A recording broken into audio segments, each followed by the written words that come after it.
Comprehensive immigration reform. We have a very exciting set of panelists today, so I'm excited to be here and I hope you guys are as well.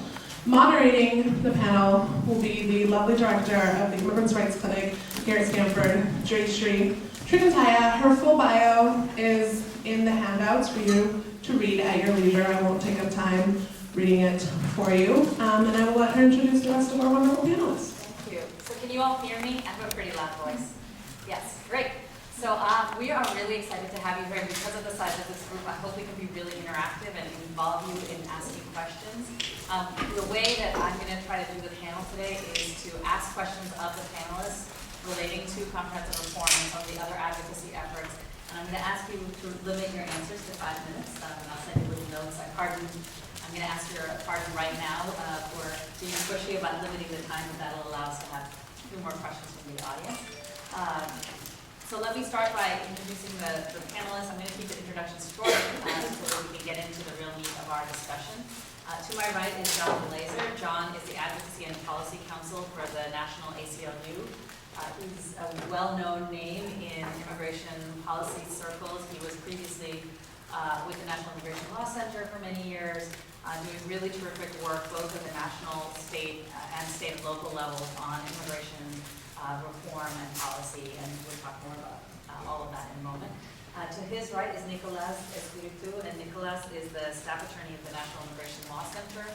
He works on both litigation and policy. It sounds like primarily right now focusing on some of the really anti-immigrant laws in Arizona and other states. Prior to his work at the National Immigration Law Center, he was with MALDEF and was a staff attorney there.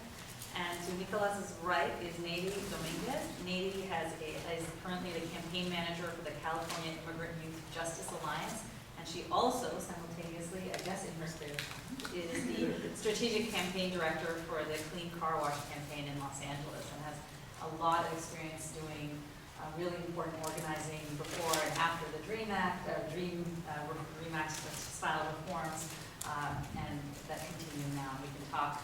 And I hope we'll have some time to talk about the intersection between litigation and organizing and other forms of advocacy to make broader social change for immigrant communities.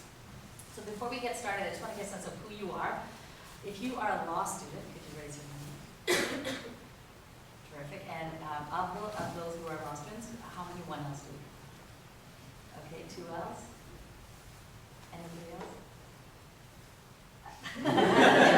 Terrific. And before I move on, thank you, Atenas, for organizing this panel and pulling everyone together. Really great job. Look at what people done. So let's set the stage for our discussion. I thought we could start by just talking about the state of quote-unquote comprehensive immigration reform at the federal level in Congress, just to kind of where are we, what do people think is in the likelihood of anything happening, and John, if you could start us off with that would be terrific. Where we are is, we don't know where the hell we are.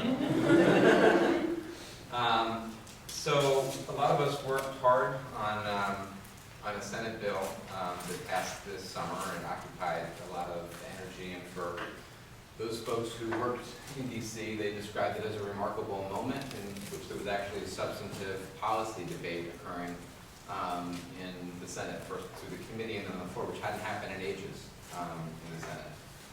Both parties took a hard look at how to reform the immigration system comprehensively and looked at it at a deep level and had a real substantive debate that produced a bill that, while not perfect, many of us felt was better than we expected. Could be passed on a strong bipartisan basis in the Senate. The flashpoints of the bill, from both sides, was that it included a very broad-based path to citizenship, legalization program with path to citizenship for undocumented immigrants living and working in the United States, which proved to be a flashpoint for people on the right who opposed that, and the flashpoint for folks on the left towards the end, in a maneuver that Republicans and some Democrats said was necessary to get sufficient votes to pass the bill in an overwhelming fashion, sending a signal to the House, was a quote-unquote border surge, which even the proponents of the surge described as a military-style surge of personnel, resources, technology on the border. We ended up there in the Senate bill with an imperfect but great step forward bill, a comprehensive bill, and since then have been struggling really as a movement to figure out how to make the House act and act in a reasonable manner so that the House and Senate can then have a discussion through what's called a conference committee to come up with a bill that both chambers can vote on. I think we knew from the start that the House, which is much more conservatively controlled, far fewer moderate Republicans, wasn't going to do the same exact thing as the Senate, and we've all been struggling to figure out how to get to an end game in which there is a reasonable conversation between both sides. Since the time that the Senate bill passed, there have been 5 separate measures that already went through House committees. The House has chosen to go through a piece-by-piece approach of looking at this.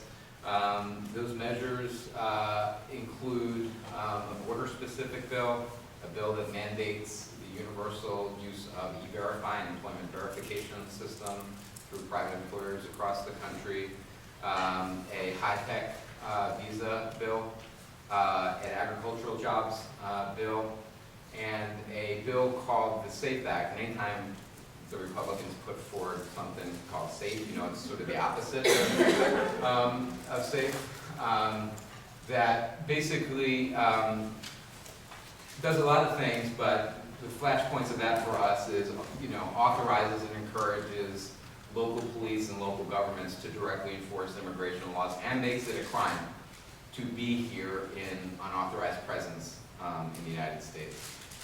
And these were all Republican bills.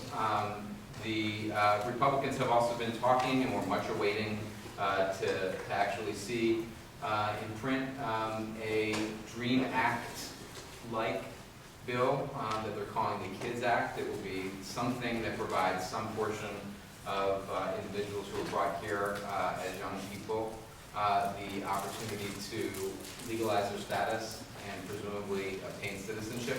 And there's been talk and chatter that's, I think, amplifying over the last few weeks about whether or not Republicans can come up with some kind of idea for broadly legalizing the rest of the undocumented population.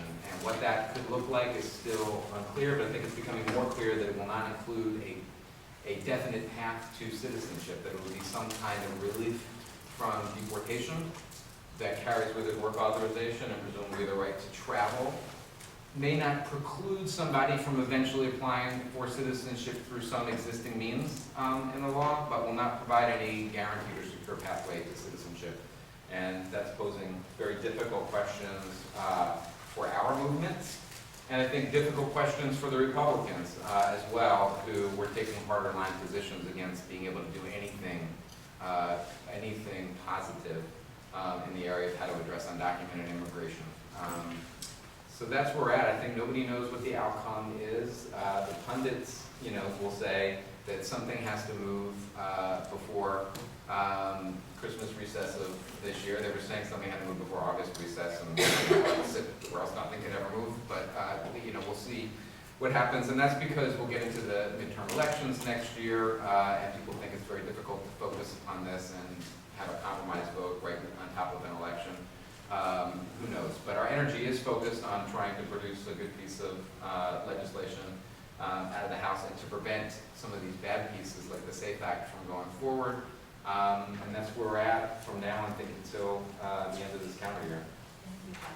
And so given the uncertainty in Washington at the federal level legislatively, one of the things that advocates are doing is looking at alternate places to push the reform agenda. And there are 2 sort of natural places. One is with the Obama administration and pushing for administrative reform. And the other is at the state and local level and pushing for reform where you can get something that you don't have to go to Congress. So maybe we can talk about each of those separately. First, maybe starting with the administrative options. Nicolas, did you want to talk a little bit about what, broadly speaking, are the kinds of administrative reforms, and then maybe you could talk about what lessons we can take away from DACA and what DACA is. But let's start with this sort of the landscape, if you wouldn't mind. So this conversation really comes about as a result of what we've seen as, I think, what many people think is the success of the DACA program.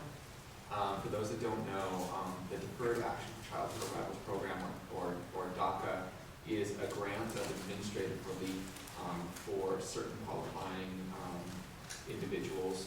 We can go over I'm sure I'll have to let Nady go over the criteria for that. But essentially, what it does is provides an administrative path to what Jonathan referenced. It's authorizes the presence of non-citizens who otherwise wouldn't have authorized presence. It provides many of these individuals with a work permit, but it doesn't provide a permanent path to citizenship. So this is one of the things that is available under the executive's power. So the executive can grant these forms of relief to individuals, even where there isn't a congressionally determined path to naturalize, or to adjust status, or to have authorized presence in the country. Deferred action is only one of these forms of relief that are available. There are several others. There are other things called parole in place. There is cancellation of removal. There are a number of possibilities that the administration has at its disposal to offer individuals a chance to at least have some kind of regularized status here in this country. And what that does shouldn't be underestimated. We can talk in more depth about the real ethical and moral questions about not providing a path to citizenship. But the truth is that there's a huge population, 11 million people who live in fear, not only of what the federal government might do to them, but because of that vulnerability and precarity, the fear of what other social actors can do to them. Police officers, their employers. They're afraid to go to their schools and advocate for their children. So this really, and those are only some examples. So all these administrative paths would hopefully take folks out of the shadows, allow them to realize that they can, A, advocate for themselves and their families, and B, start to build a better life, albeit with no guarantees to a permanent path to citizenship. That's one set of administrative things that the government can do. That's what the administration can kind of give to individuals. The second set of things that the administration can do is it can address some of the issues that's going on with its enforcement of immigration laws. And here we're talking about the fact that the Obama administration should be ashamed of its title as the biggest supporter of individuals of any administration. Now, and here's why. All of the memos that have come out over the past few years that ostensibly gives direction to federal officials in terms of how they're supposed to administer immigration laws, specifically those laws that deal with the arrest, detention, and deportation of non-citizens, say that the government is to focus its resources on certain individuals. Those individuals most dangerous, the ones that are highest risk. There's all these criteria, all these different levels that they employ. But the truth of the matter is that's not where a lot of the bulk of the enforcement is going. Different immigration offices throughout the country have implemented these policies on different levels. Some are getting close to implementing these policy directives, others are very far and just keeping massive deportations going. Additionally, there seems to be a nationwide direction to keep deportations very, very high. Perhaps in an effort to keep a political chip in the hands of Democrats to say, hey, we're going to be tough on immigration, so you can give us positive immigration reform. But the lessons that we learned from both is that neither of these strategies are working. This kind of willy-nilly approach keeps families in fear. And this idea that keeping enforcement high would create the leverage that could get comprehensive immigration reform passed hasn't come to pass. So in the absence of immigration reform, the second thing the administration can do, in addition to giving individuals a regularized status, is stop the indiscriminate and unnecessary deportation of individuals and separations of families. So I'll Yeah. stop there, sorry. So I no. probably would have fun. No, it's terrific. So what Nicholas is talking about is what can the Obama administration do, on the one hand, to grant some sort of better than undocumented status to undocumented individuals. That's one part. And the other part is to have enforcement priorities, so when deciding who to put into deportation proceedings, that those priorities don't target such a large pool of people, and that they actually live up to their promise to target supposedly certain people with certain convictions, et cetera. And there are other issues as well, but that's a really, I think it's a great way to sort of visualize the two big areas of what we can get the Obama administration to do. One thing that all of us as advocates have really learned from, and here I'm just going to focus in on that first part, which is getting some sort of better legal status for undocumented individuals. The place where we've learned a lot is from the Dreamer movement. I feel like it's been an immense kind of change in terms of the way advocates think and function, and it's been a real inspiration to the broader immigrants' rights movement. So I thought maybe if you could talk a little bit about how did we get to a place where there is DACA available, and what can we learn from that process in advocating for the reforms that Nicholas is talking about? I'm going to use a timeline so that we can visualize exactly how do we get to June 15th of 2012 when the Obama administration, first Janet Napolitano as the head of DHS, then UC president, which that's a separate issue. And then later in the day, in the afternoon, Eastern time, President Obama making an announcement about the decision to move forward that granting administrative relief for undocumented youth in the country. That our estimates are that benefit about 2 million undocumented youth, although that's not the number we use when negotiating with them. We'll talk about that. I think I wanted to start back in June of 2010.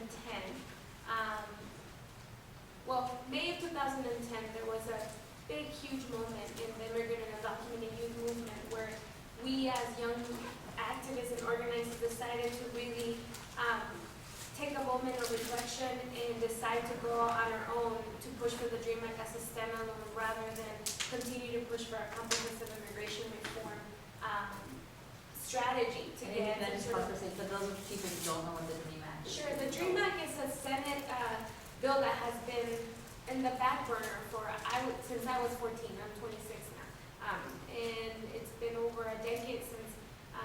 And that's the first version of the DREAM Act. It has changed over the last 14 years, but the DREAM Act will essentially provide a pathway to citizenship to undocumented youth, a large number of undocumented youth in the country, based on criteria and the age of when they enter the country, how old they are. There is an age cap. I think the DREAM Act that we saw as part of the packet in the CAR bill this time around in the Senate is probably the most generous version of the DREAM that we have seen ever.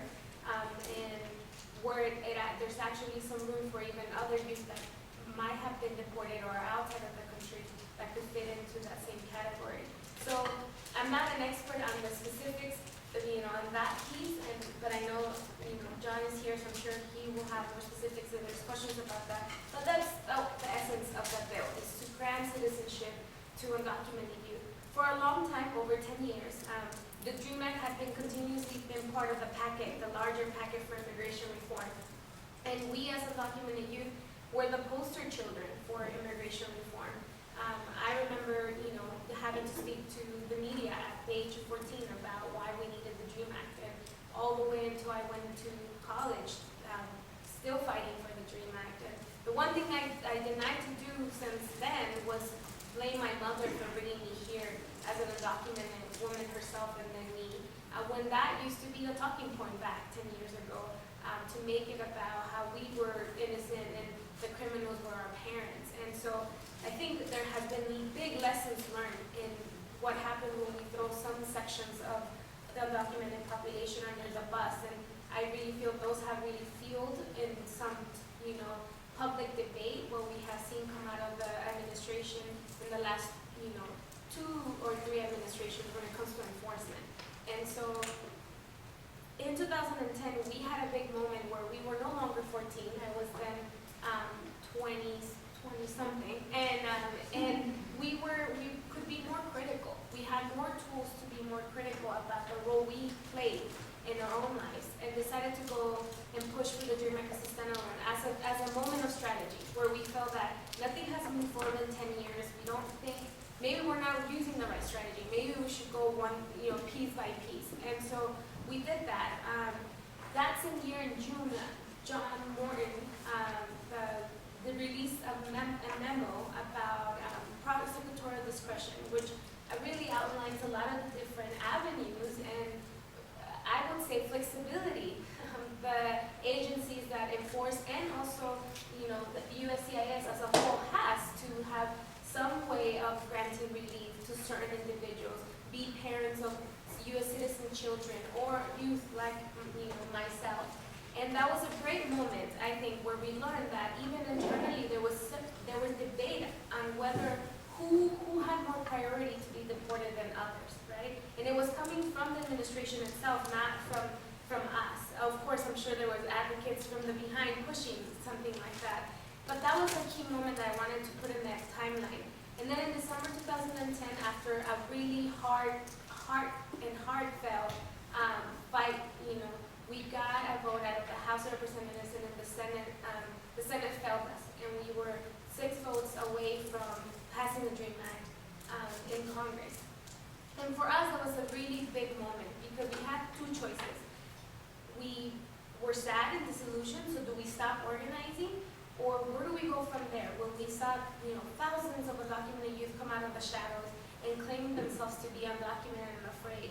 And I think it was our responsibility to figure out what to do with that momentum. And so what we did is we spent for the next 10 months meeting with folks like Nico, with folks in Southern California, really where this strategy came out of Betty Hung and other attorneys, and this is where I'm going to weave in some of what you're doing here, talking about the different ways we could push for administrator relief, right? And I think the big moment, the epiphany moment came when we had to sit in a room with 50 other undocumented youth and make this decision of what do we do next. And then we had to come together again in closed circles and just have this, I had this moment of, back in 11th grade, how many of you took AP government in 11th grade or 12th grade in high school? Yeah. What are the 3 branches of our government? We have the legislative, the judiciary, and we have the executive. For immigrant advocates like myself, as young as I was, we have always fought really hard battles and wars in the legislative. And many, many great immigration attorneys and others have fought very important battles inside courtrooms. But we have never really put the right amount of pressure on a president to take action as a one-person kind of deal. And that was the moment where we realized that, well, what about that? How do we use that power that the president has where he can declare war, within hours? And there has to be then some sort of level of power where he can protect many of us from being deported. And that's where the idea came from. Then we gathered a great group of attorneys where I just sat down in a meeting. I asked them to come early in the morning before their day started. I have bagels and yogurt and fruit. I would say the first one, not enough yogurt, but the first one we did. And I just said, I said exactly what I told you. There's 3 branches to this government. We have fought 2 of them. But what about the other one? What about this prosecutorial discretion memo? What else can we do? And for 10 months, we developed that legal strategy. In October 2011, myself, along with 4 other my colleagues, took over the ICE prosecutorial office in downtown Los Angeles in Olive and Hope, and we did a sit-in, and our demand was really clear. Either you get John Moran on the phone, we could talk to him about this, Or you get Cecilia Munoz from the White House, so we can talk to her about what we're asking. And after 6 hours, I was arrested and then taken to the women's jail in Linwood. But we were not turned over to ICE. And that was another moment where we learned the power we had as well and the privilege we carried as youth.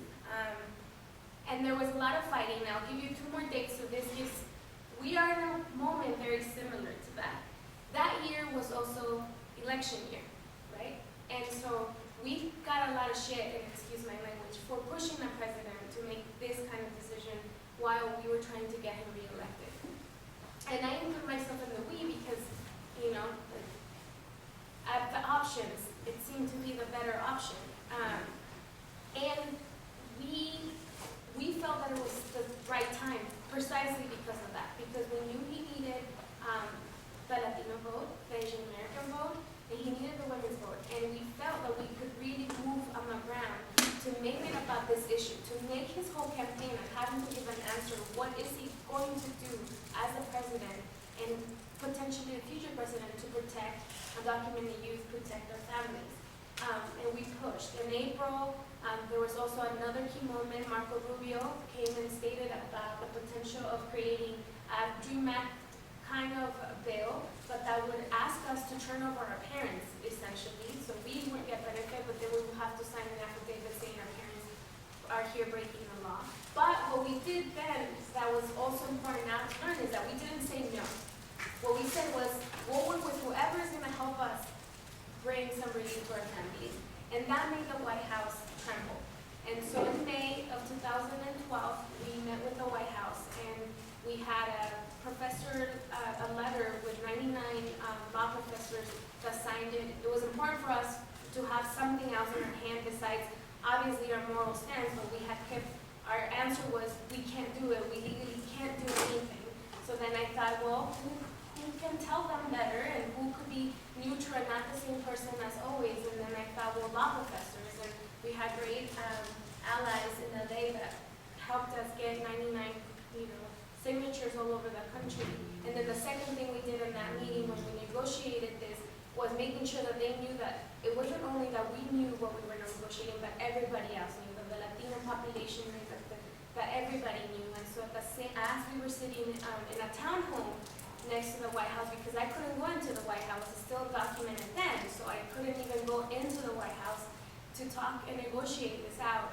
We met in a townhome across Lafayette Park, and there we, at the same time, the Opinion published a story about us meeting there with the White House attorneys, and we fought our own case. We had attorneys that were representing us sitting behind us, but it was us that negotiated what that was going to look like and pushed like we've never pushed before. And I just wanted to give that timeline because I think it teaches a lot of lessons of hopefully what so many of you want to do as attorneys and advocates working with organizers like myself. There's a lot of things we can do. Thank you, Amy. And I want to open up in a second to questions, but I do think we're missing one big chunk of the puzzle, and that is looking at what can be done at the state and local level. Right.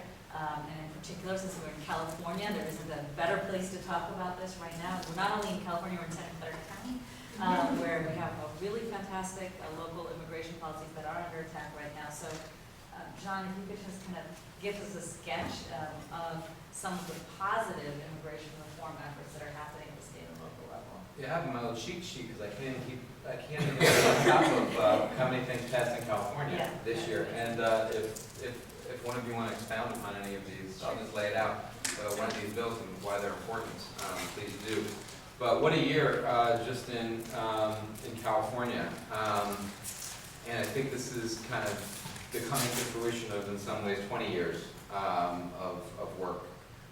Just over the past, I think it's only 4 or 5 weeks now, Governor Brown has signed into law like a pretty sweeping set of bills that I think restores California to the cutting edge of pro-immigrant policy making, a position which it had lost, I think, really for several years. I think the hardest win, in a way, and the hardest fought win was to win the California Trust Act, which limits local jails from holding on to immigrants for longer than their underlying criminal sentence requires for the convenience of ICE coming and picking them up to remove them.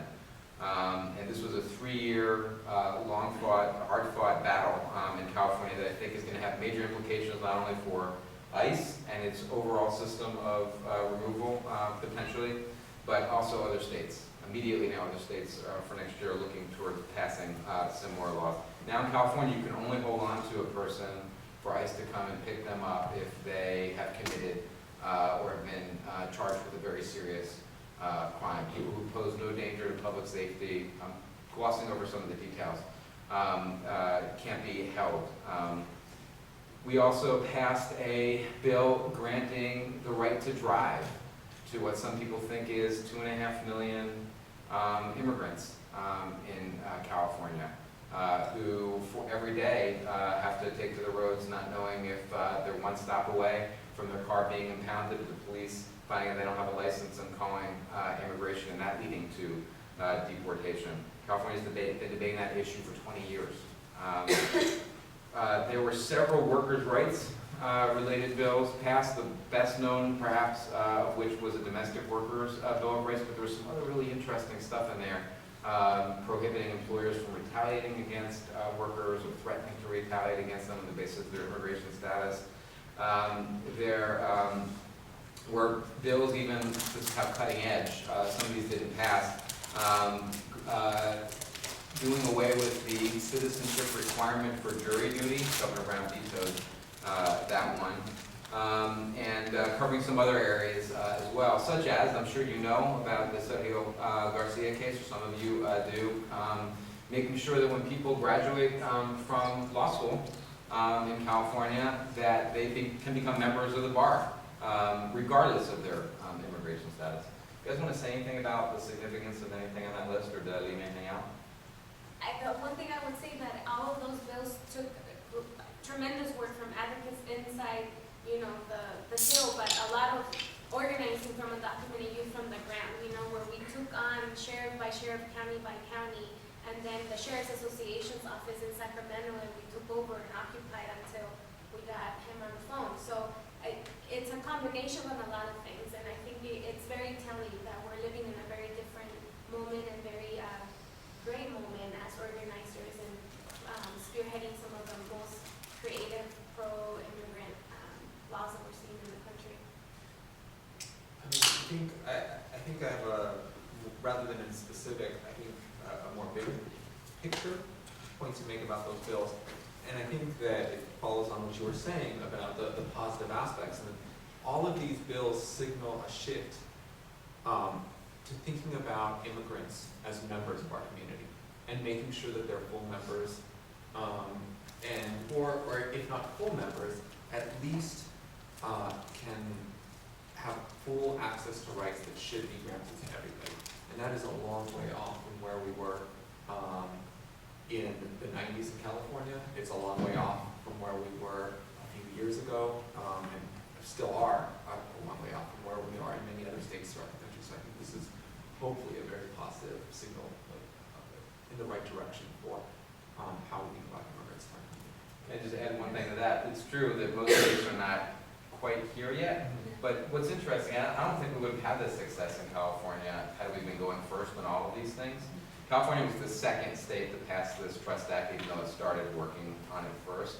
And not 8 states plus Puerto Rico came before California in granting the right to drive to immigrants this year. California was kind of at the back end of that curve, and that really enabled the governor, I think, to say he's not sort of standing out on a limb and also reversing a campaign promise he made not to sign a bill like this. Had not 8 other states, including everyone around us, Nevada, New Mexico, Oregon, Washington, except for Arizona. I like to pretend and not be part of any trend I'm talking about. Yes. So there's good stuff happening elsewhere, and it really is a shift in thinking. And you were mentioning Santa Clara. Are we going to get to that later? Or? Yeah, maybe what we can do is I want to get a chance to open it up, and then I'm happy to add questions if there aren't questions for you, but I want to give you a chance to ask questions. Yes, please. Because we're recording it, so. I feel so official now. And you can introduce yourself. Oh, by the way, I'm Andrew Peck, I'm a 1L. On the legislative side, especially at the national level, trying to pass some kind of comprehensive bill, it seems like the main problem isn't your kind of more old-fashioned U.S. Chamber of Commerce type Republicans. They kind of rub the table, as far as I could tell, actually seeing this as a pro-business thing, that they actually have an interest in passing. The problem seems more to be like the Tea Party people, the Ted Cruz and Louis Gohmerts of the world. And especially in the fallout of this, the shutdown and the get them at battle, there's like talk of some kind of nascent pushback from the establishment against the Tea Party. And given that your interests aren't actually aligned with trying to reduce the influence of the Tea Party, do you see any role for your movement in helping minimize the influence of this kind of right-wing fringe?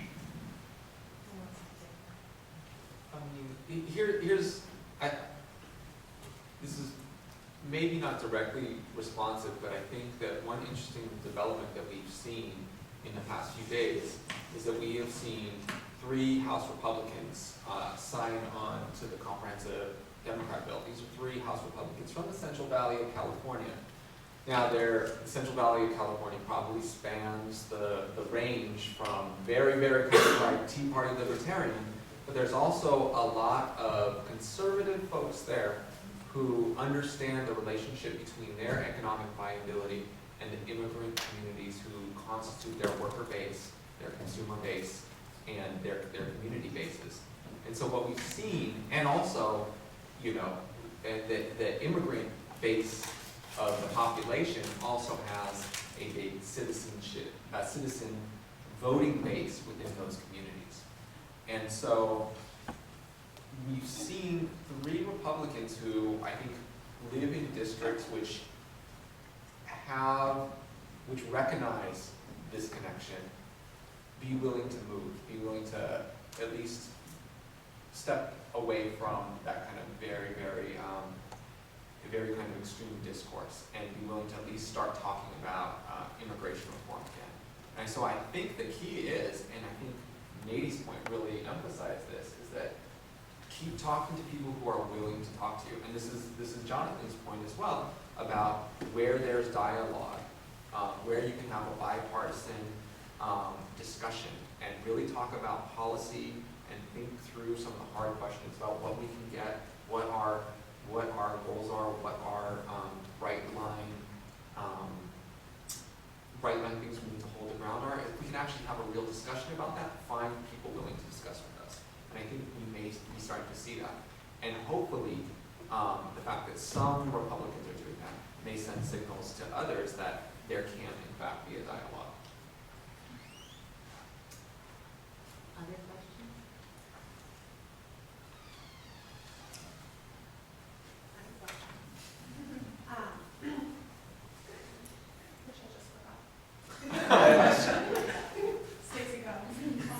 Stacey, I'm a 2L. So we talked about some of the positive developments in legislation that have happened, but I'm wondering, are the courts sort of like only where we're playing defense, or is there any opportunity for some positive developments to come out of there too? Don't you want to hear about all the great defense?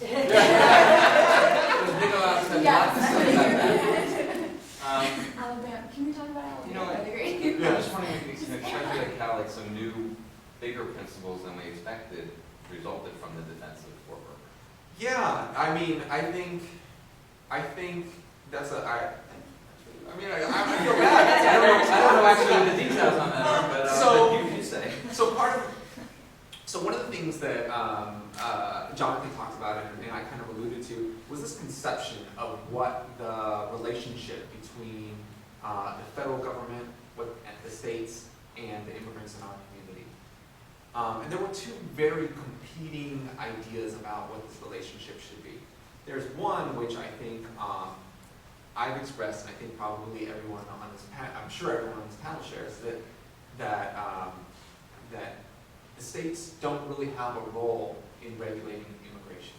That the state should focus on, the health, safety, and welfare of their communities, and that really has nothing to do with regulating immigration. And that, That really should be the province of the federal government, and we need to make sure that that's done in a just fashion. Now, Arizona's SB 1070, Alabama, South Carolina, all these laws were really predicated on a different idea. It was predicated on the idea that I think is very succinctly wrapped up in the anti-immigrant slogan, what is it about illegal we don't understand, right? It's the idea that immigrants, especially undocumented immigrants, have limited or no rights. They don't have an ability to have any other kind of say there, and really they should just be removed from, they should be removed, and any government has the power to do it. Now, these two big ideas were at play in the litigation, and really what we've seen as we started to litigate SB 1070 and many of the other laws is we were able to get much of these laws struck down, but I think we were also able to get the courts to recognize to a large extent that this second really problematic conception is not how our Constitution is structured. And from there, I think we've seen a lot of the machinery of the anti-immigrant movement in terms of their legal strategy, in terms of their active legal strategy on the state level, disintegrate, right? And I think that it is at the same time open up the door for this idea that, no, states should find instead mechanisms to make sure that everyone who's living there is protected, and everyone is treated with dignity. And so I think that the If I could defense... take the Sure. moderator's Yeah. word and add, there are amazing and impressive affirmative efforts going on even beyond this context to challenge some of the more restrictive immigration practices. So for example, in immigration detention context where both Nicolas and I practice, we have had great successes very recently in getting courts to strike down federal government detention policies. And I think that the hope is that we can move more and more towards bringing our energies to those practices that we think are unconscionable on a human rights level and illegal, and away from kind of playing defense, although there were certain important lessons learned. Before we go to the next question, I feel like we're missing one key part of the puzzle, which is the local. And that is a really important part of this puzzle, especially I feel like since we're in Santa Clara County, we can't possibly miss the local because we have an amazing county in which we've been able to achieve a lot. So maybe we want to set the stage for what's going on at the local level, and what achievements have been made and where we're headed. Sure. I mean, I think many of you can probably speak to your victory and what you have here, and I know you're fighting for it because folks are trying to get rid of it. But Santa Clara County has probably, San Francisco and Santa Clara now have very great models of very much limiting ICE holds and in how long and who could be detained. And those have been really the models for other places. So I know like in Los Angeles, there's the same conversation now happening. And can we pass our own kind of citywide or countywide ordinance to stop the ICE holds? And really taking your lead and the lead of San Francisco to say no ICE holds, no exceptions. And so although the Trust Act sets a floor, that's how we feel about it. The Trust Act is just the floor, but it's not the ceiling. And so we want to be able to do more local work where we can further limit when federal government should be working with local governments, especially in detaining and holding undocumented people. And so there's definitely a lot of different pieces that go into that, but the overall sense is that the Trust Act is just setting the floor, and then we have a lot more work to do. With that, I think comes the work also with the sheriffs, right? So it's great that we have the Trust Act. I think what's going to be interesting is to see how it's implemented, and how the different sheriffs are gonna implement it in their own counties, and if they're all gonna blanket follow the law or still. There were several sheriffs across our state, including Sheriff Freitas from Sonoma County and Sheriff Mims from Fresno, that very openly at the beginning of the summer said, even if the Trust Act gets signed, we will not implement it, and we will sue the state for it. And so we were able to neutralize Sheriff Freitas in Sonoma, but Sheriff Mims is still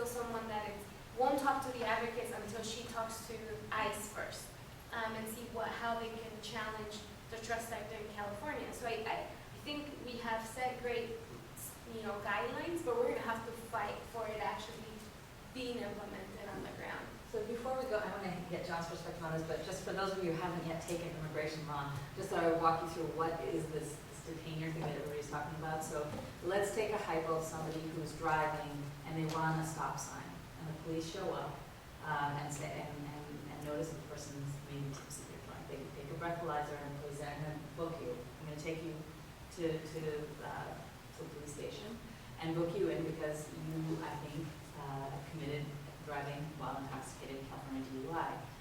And so they arrest you, they book you, and at that point, let's say you go through the whole criminal process in Santa Clara County, and you spend maybe a day in jail, and ICE finds out about you. Now, ICE can find out about you in a lot of different ways, and we can bracket that for a second. That's an area for advocacy, right? So how do we prevent ICE from being there in the first place?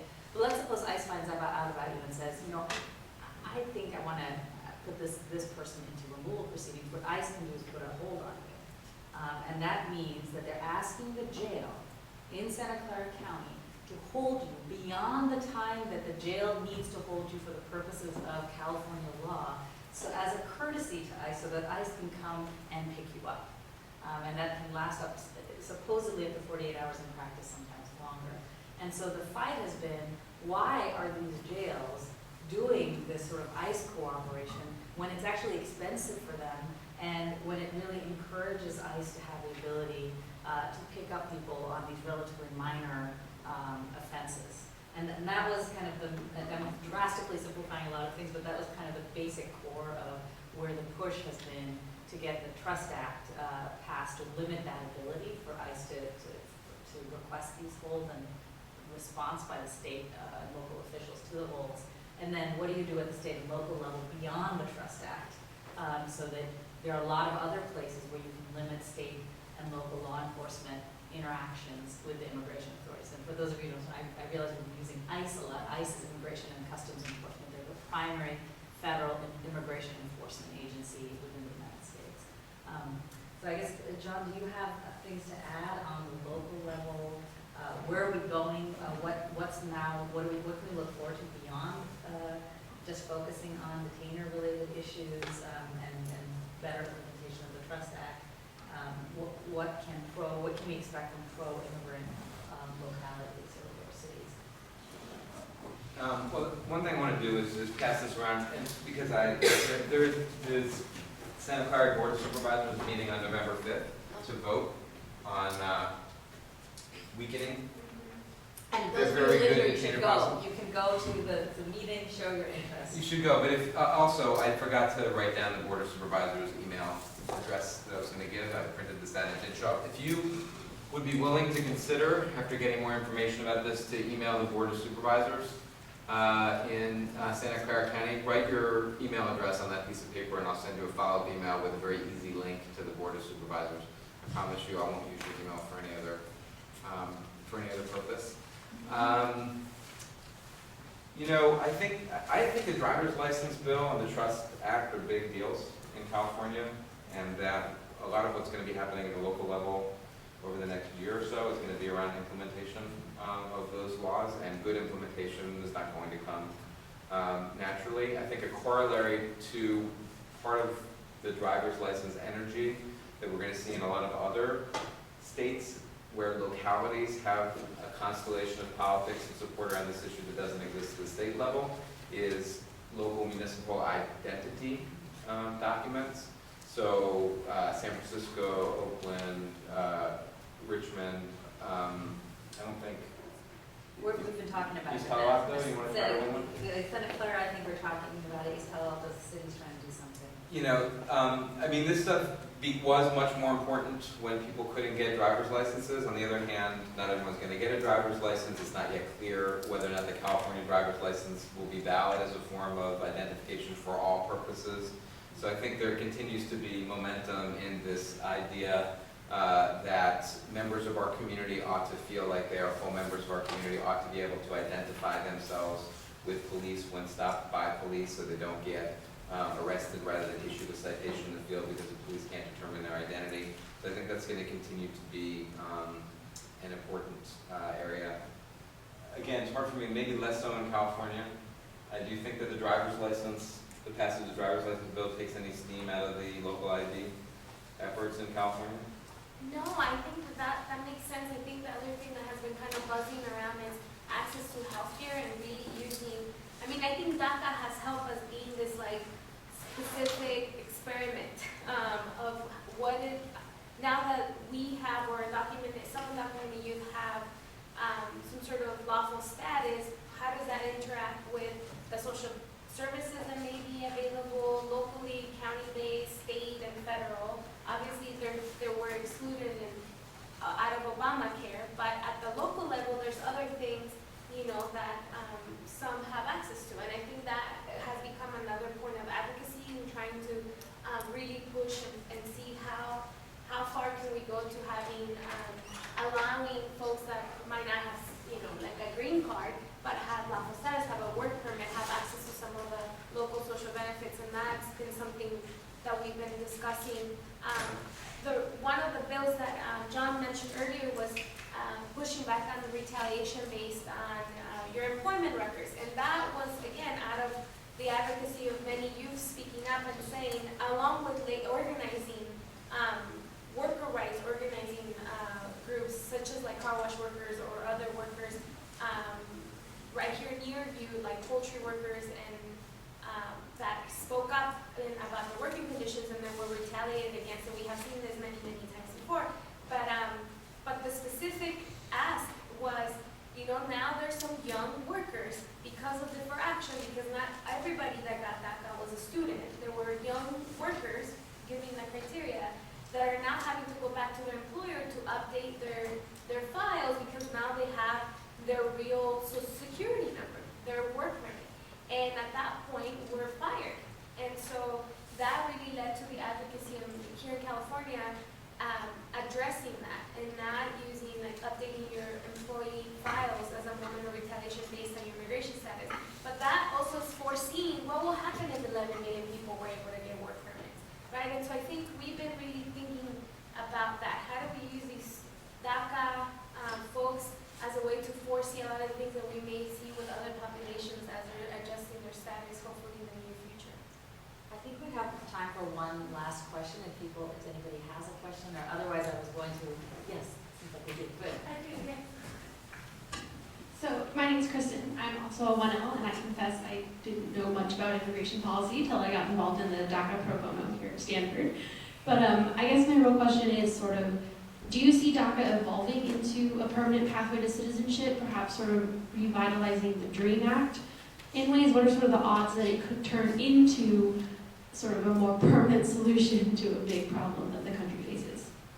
I think it's, yes, I think so. And I think it goes back to what Nico was alluding to earlier. It's like, how do you get 11 million people to fight for citizenship when so many of them are more worried about not being stopped by police because they're driving without a license and may end up in removal proceedings because they're here illegally and just want to work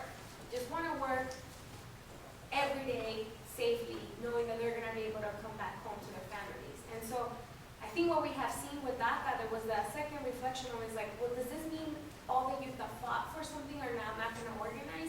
And it has been absolutely the opposite, right? Folks have felt even more empowered and even have felt that we have more protection than many of our parents and many other people, that we're willing to push the envelope even further, right? Taking over detention centers, hooking ourselves to gates and buses to stop the deportations of others. And I think that's what we could potentially see, right? And so if it comes down to, and I don't know what the DC Beltway folks think, I usually always go most of the time against what they're thinking, but in terms of the organizing at least, I think if we come to a position where we're not seeing CAR move, but there's a really good version of the Kids Act out of the House, and the most generous DREAM Act version I have seen since I was 14, I think that the real question, we'll have to answer a real question come December or late November of what do we do? And so I hope that these moments, these small victories, or our vision is that we use them as further empowering and building, organizing, building capacity, so that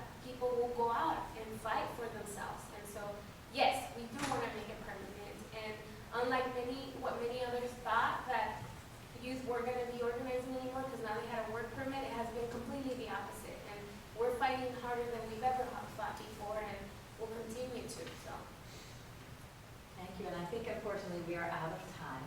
Thank you to the panelists for coming in today, and I assume Atenas will be able to share further information about the Santa Clara County efforts with those of you who shared your email with her. And Are we still 2:15? Oh, August 5th. I didn't realize that. Oh, good. Sorry, I didn't- that was my mistake. Okay, I told Jay's rate was still down. Sorry, guys, I got back to debate this morning. I'm a little frazzled. Questions? Other questions? Yes, Cindy. Hi, I'm Cindy, I'm also a 1L. So you guys are talking about the licensing passing.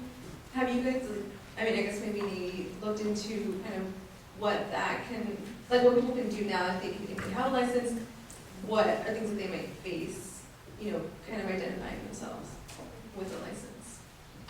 So there was a big challenging moment here in California when we saw the actual final, or the version of the driver's license bill that was authored by Assembly Member Alejo. And to our surprise and our advocacy, we had been pushing for no marking on the license, right? And then, long and behold, came the marking. But on top of the marking, a lot of other terrible things, such as a specific language in the back of the driver's license that will not allow folks to use it as an ID, just a license permit. Some of that we were able to fix in that last 6 hours of that whole push, and a lot of fights over it. And so people will be able to use it for identification purposes, but not at the federal level. So one of my fears as an organizer is making sure that we educate our community that they can't use it, for example, to travel. And that's one of the first things people already like, oh, great, now I don't have to use my Mexican passport to travel to, I don't know, the East Coast. I can use the driver's license now. Well, they won't be able to, and perhaps actually would place a big concern, right? And so that's one of the examples. The other one is there's also going to be a long implementation advocacy and push to figure out what documents are people going to be able to present to be able to get the license itself. And especially because so many folks, don't have anything, don't have Right, anything. you have to prove your identity, that you Yeah. are who you say you are in order to get this Right. license. And so that is going to be a big advocacy moment where we're going to have to push for, things that's like maybe adult school IDs or day labor center IDs, because so many folks are organizing on the ground or are part of other things. Maybe they're PTA, and maybe they can give IDs so that we can have something to show who these people are. And so they will be able to use it now as an ID to get like a bank account, to open up like a library card, but for federal purposes, no. And they will have a marking in the front that now was limited to a small marking, whereas before the first language was like it could be anything. So there's a lot of details, but I don't know if that answers your question. I have a follow-up to that. Can you talk about what protections there are in the Trust Act, given that the licenses are marked for potential civil rights violations? Yeah. In the driver license bill 2, we were able to fix the anti-discrimination language that was in there that at the beginning was citing, and I don't know these things, or I do know, but I can't remember, citing basically the California law that was only available for remedy for private companies, no government agencies, which was obviously a big issue. And so we wondered who the hell wrote this. But anyway, we got that fixed and then scratched that and added other things. So there is language in the license bill to protect against discrimination because of the marking.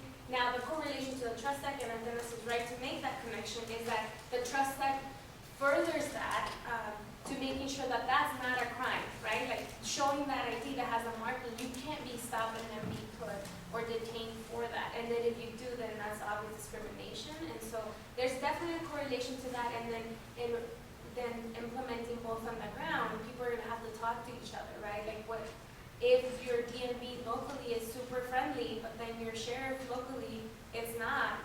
There's gonna be a clash. But the idea is to connect both when we're doing community outreach to make sure people understand that having the marked license is not a crime and that you shouldn't be put into jail because of that, and that in fact now you have certain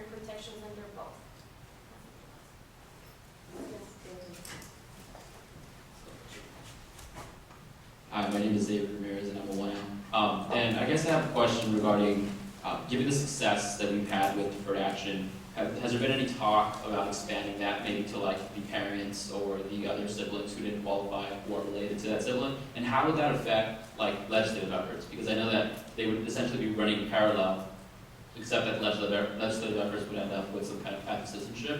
And how's the immigrant community balancing that, and how are they deciding how they're going to go forward? I can speak for President John. I'm on the school thinking that it can't hurt, and I think that it can only help, right? And yes, we do want to, there's a big campaign now, and a lot of the youth groups here in California are part of the larger national campaign called Not One More campaign. The idea is basically we gotta stop the deportations, right? Like we keep on talking about 11 million that could benefit, but in 2 weeks we're gonna get to 2 million people have been deported. So, how does that translate? And the idea is to expand administrative relief. One of the things in the menu is the for action, but there might be many others that are actually more tailored to not young people but adults, right? Such as parole in place, advance parole, deferred departure. There's so much there. And there's already memos that are written that if they would be enforced, actually would be great. So that people won't be, you won't have parents of U citizens, children be deported right now. That should be the case, but it's not. And so the administration does play a crucial, vital role. I think running both parallel can only help. And it raises the question again of what are people willing to fight? And what we have, I think on the ground what we have seen is that people are more willing to put their bodies on the line to stop their loved ones' deportations and work permits, and are kind of disconnected to this future idea or thinking ahead of when am I going to be able to vote. And I think really the premises lies in there. I think, or at the strategy base, both can only help each other. I don't believe when folks say that pushing for administrative, really gets in the way of the legislative. I really think it adds. I really think that if we weren't having all these actions to stop deportation, stop buses, we would be missing a whole part of the discourse that is actually feeding to potentially having legislation. And so that's my take on it. But that, I don't know if everyone's on the same page with that. John, did you want to add to that? I mean, I think that, and I'm going to completely play devil's advocate here, is that I think the counter argument is that if you are in a scenario where you get widespread implementation of administrative relief, does it take pressure, and you don't have any kind of comprehensive immigration reform moving forward, does it then undermine the ability to then subsequently move it forward? And I think that's often the argument, that it acts as a pressure valve for all of this. And I think now to return to what I think Nadi's really valuable insight is, and what she demonstrates through the experience of DACA, is that it doesn't have to happen that way. Now there's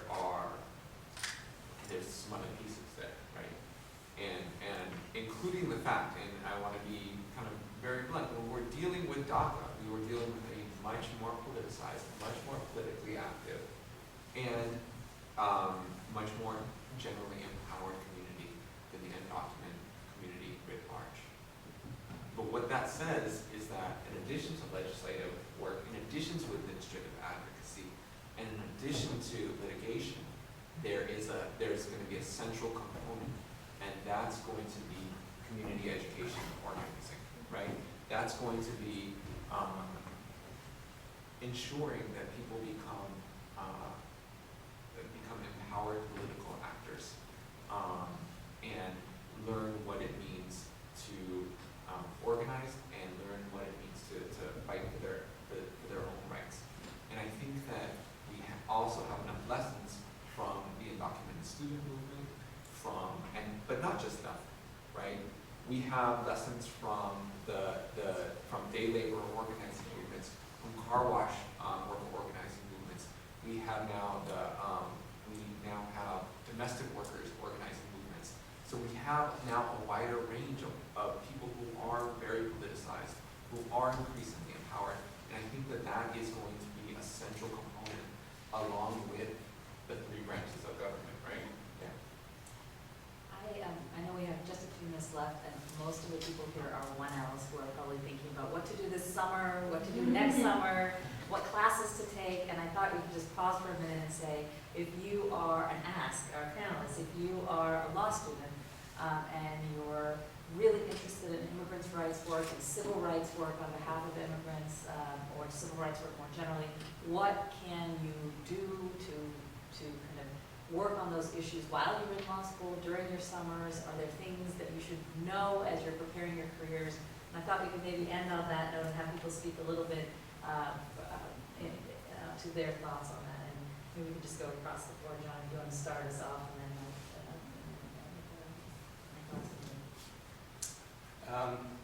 well, I mean, just from my own personal experience, to explore, you know, there's so many ways to connect with doing social justice work, and they don't all involve being a traditional lawyer, but even within the traditional lawyers, there's people who do direct service work and work for organizations that are grounded in the community, who do policy work or impact litigation. It really feels to me like law school is a rare opportunity to be able to explore a lot of different things and don't get caught up in, you know, one track, even if you think you have a pretty good sense of what you want to do. So take risks, take chances. There are courses that provide opportunities for exploring a little bit in clinics, but also internships and summer opportunities. I was lucky enough to find 2 employers one summer where I could split the summer because it just allowed for more exploration. And I really found, like, I've been also exploring my whole career, switching around jobs to try to figure out what it is I want to do with my work life. But it was a really unique opportunity in law school to do that without quite as much consequence and transition difficulty. I should say John did that here at Stanford, Right. so he was sitting where you're sitting. Too. I think that Jonathan's advice is wonderful, right? I came to law school initially because I had been working with undocumented students in San Jose and East Palo Alto, and I didn't understand what it meant to be a lawyer working for these populations. I didn't understand how you could, and I did the exploration that John was talking about. I did direct services. I externed for a judge. I did work with impact litigation.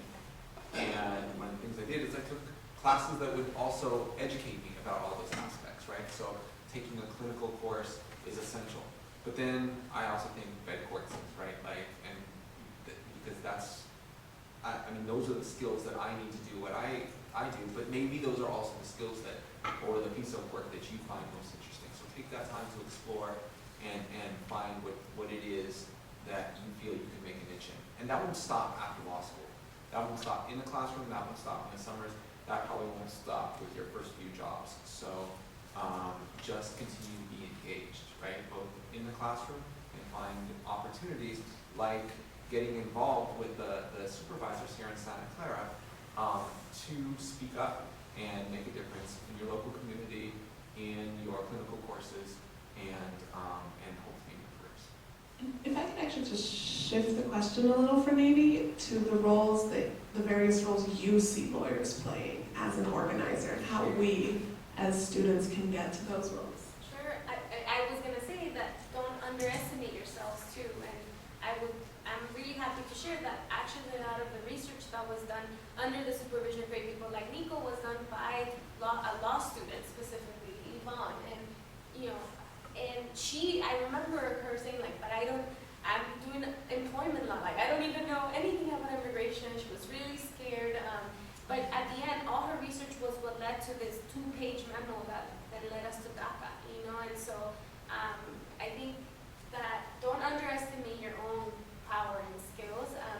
There's different I would say different roles. I think with the policy, having attorneys or law students in the room that can take on the task to look at other states that have done something similar, a language that's already there so we don't have to reinvent the wheel, thinking about all the different landscape helps a lot, tremendously, right? Makes our jobs as organizers a lot easier. People that are fighting in the courts for larger